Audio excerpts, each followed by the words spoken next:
Hello viewers, I am Dr. Rahul Reddy from Androcare Andrology Institute, Hyderabad. Today in this video I will be explaining about what are the causes for low sperm count in males. So because this is a common question which is asked by all my patients who come to my clinic.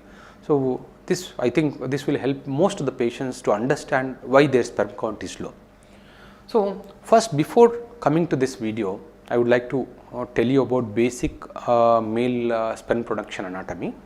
See, now if you see this picture, this is the testis.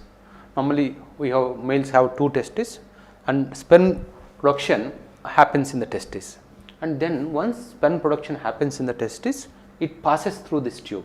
This tube is called epididymis, and epididymis, this is the place where sperm matures. That means normally the sperms which are produced here in the testis won't have motility.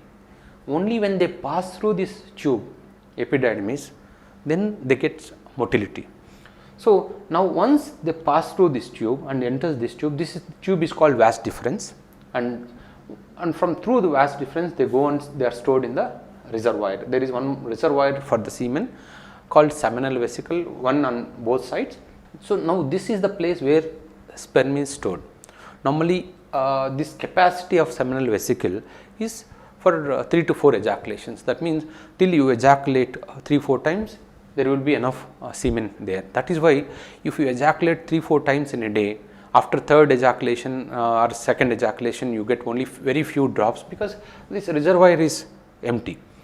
And this is the prostate gland, this is the urinary bladder. Normally urine is stored here, urine comes through this tube.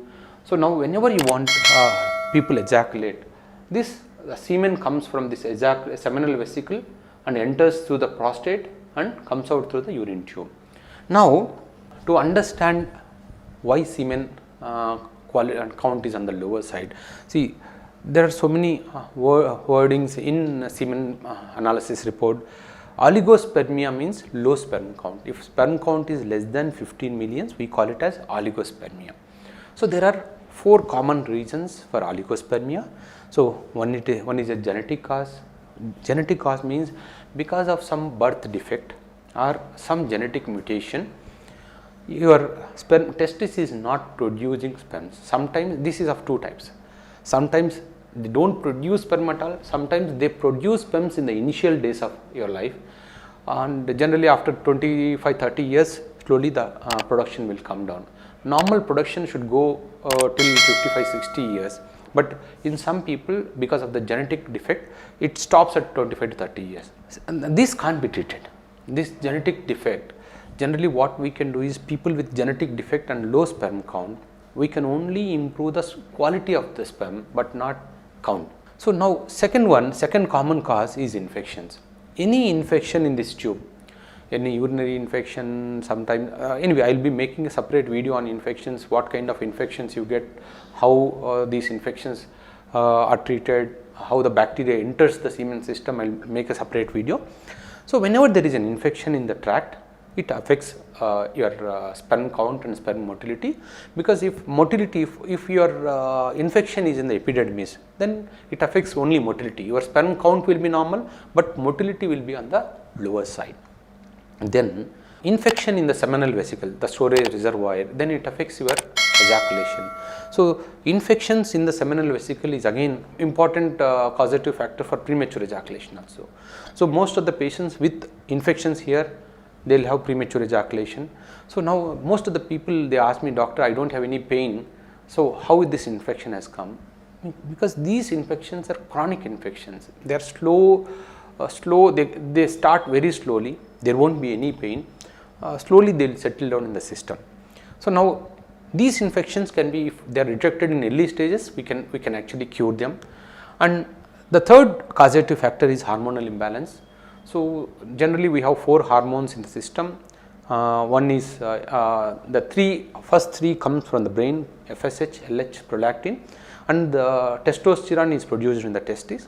In obese patients, we have to look for estrogen hormone also. When there is hormonal imbalance, or sometimes even vitamin deficiency, vitamin D deficiency, vitamin B12 deficiency, or testosterone deficiency, it can lead to oligospermia. Here, if we correct the hormones, then again sperm production will go up. The last one is heat or varicocele. So here if you see, varicocele is totally a different topic. So heat, normally testes, they stay away from the body.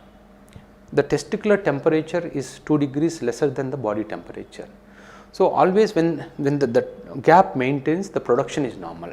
So whenever the heat in the testis goes up or temperature in the testis goes up, sperm production comes down. There is an equation which says that every single degree rise in temperature, testicular temperature, will suppress sperm production by 17 to 20%. So now normally if a person is continuously sitting for hours together, there is a lot of heat which is generated because there is no air circulation. Second, if you are using a laptop without any proper insulation, again this heat directly is transmitted, and people working in hot environments, they have this effect on the testis. And even varicocele, and people wearing tight undergarment, tight jeans, they will have a high testicular temperature which affects their sperm production. And other factor which is commonly seen in males, 30% of the males will have varicocele problem. Varicocele means abnormal blood vessels in the testis. So because of this abnormal blood circulation, heat increases. This heat again, it can cause low sperm count, oligospermia. Okay viewers, now regarding individual causative factors, I will try to make videos. Please keep watching, subscribe to our channel, and if you want any other video, specific video, we'll try to make a video on particular topic. Please write in comment section. Keep watching. Thanks for seeing this video. Goodbye viewers.